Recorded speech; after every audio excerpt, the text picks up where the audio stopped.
بسم اللہ الرحمن الرحیم۔ شروع اللہ کے نام سے جو سب پر مہربان ہے، بہت مہربان ہے۔ الف لام میم۔ الف لام میم۔ مختلف صورتوں کے شروع میں یہ حروف اسی طرح الگ الگ نازل ہوئے تھے۔ ان کو حروف مقطعات کہتے ہیں، اور صحیح بات یہ ہے کہ ان کا ٹھیک مطلب اللہ تعالیٰ کے سوا کسی کو معلوم نہیں۔ یہ اللہ تعالیٰ کی کتاب کا ایک راز ہے جس کی تحقیق میں پڑھنے کی ضرورت نہیں، اور عقیدے یا عمل کا کوئی مسئلہ ان کے سمجھنے پر موقوف نہیں۔ ذلك الكتاب لا ريب فيه هدى للمتقين۔ یہ کتاب ایسی ہے کہ اس میں کوئی شک نہیں، یہ ہدایت ہے ان ڈر رکھنے والوں کے لیے۔ یعنی اس کتاب کی ہر بات کسی شک و شبہ کے بغیر درست ہے۔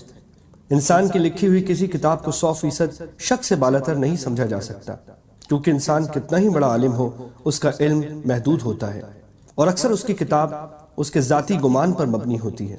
لیکن چونکہ یہ کتاب اللہ تعالیٰ کی ہے جس کا علم لامحدود بھی ہے اور 100% یقینی بھی، اس لیے اس میں کسی شک کی گنجائش نہیں۔ کسی کو شک ہو تو یہ اس کی ناسمجھی کی وجہ سے ہوگا۔ کتاب کی کوئی بات شبہ والی نہیں۔ اگرچہ قرآن کریم نے صحیح راستہ ہر ایک کو دکھایا ہے، خواہ وہ مومن ہو یا کافر، اس لیے اس معنی کے لحاظ سے اس کی ہدایت سب کے لیے ہے۔ لیکن نتیجے کے اعتبار سے دیکھا جائے تو اس ہدایت کا فائدہ انہی کو پہنچتا ہے جو اس کی بات مان کر اس کے تمام احکام اور تعلیمات پر عمل کرے۔ اس لیے یہ فرمایا گیا کہ یہ ہدایت ہے ڈر رکھنے والوں کے لیے جو بے دیکھی چیزوں پر ایمان لاتے ہیں۔ الخاتم۔ ڈر رکھنے کا مطلب یہ ہے کہ انسان یہ بات ہمیشہ پیش نظر رکھے کہ اسے ایک دن اللہ کے حضور اپنے تمام اعمال کا جواب دینا ہے، لہٰذا مجھے کوئی ایسا کام نہ کرنا چاہیے جو اس کی ناراضی کا باعث ہو۔ اسی خوف اور دھیان کا نام تقویٰ ہے۔ بے دیکھی چیزوں کے لیے قرآن کریم نے غیب کا لفظ استعمال فرمایا ہے۔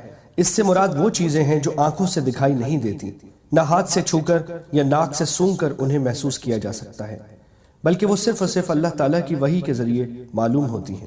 یعنی یا تو قرآن کریم میں ان کا ذکر ہے یا آن حضرت صلی اللہ علیہ وسلم نے وحی کے ذریعے وہ باتیں معلوم کر کے ہمیں بتائی ہیں، مثلاً اللہ تعالیٰ کی صفات، جنت و دوزخ کے حالات، فرشتے وغیرہ۔ یہاں اللہ کے نیک بندوں کی یہ تعریف کی جا رہی ہے کہ یہ لوگ صرف اللہ تعالیٰ اور اس کے رسول صلی اللہ علیہ وسلم کے ارشادات پر یقین کر کے ان چیزوں کو دل سے مانتے ہیں جو انہوں نے آنکھوں سے نہیں دیکھی۔ یہ دنیا چونکہ امتحان کی جگہ ہے، اس لیے اگر یہ چیزیں آنکھوں سے نظر آ جاتی اور پھر کوئی شخص ان پر ایمان لاتا تو کوئی امتحان نہ ہوتا۔ اللہ تعالیٰ نے ان چیزوں کو انسان کی نگاہ سے پوشیدہ رکھا ہے، لیکن ان کے وجود کے بے شمار دلائل مہیا فرما دیے ہیں کہ جب کوئی شخص ذرا انصاف سے غور کرے گا تو ان باتوں پر ایمان لے آئے گا اور امتحان میں کامیاب ہوگا۔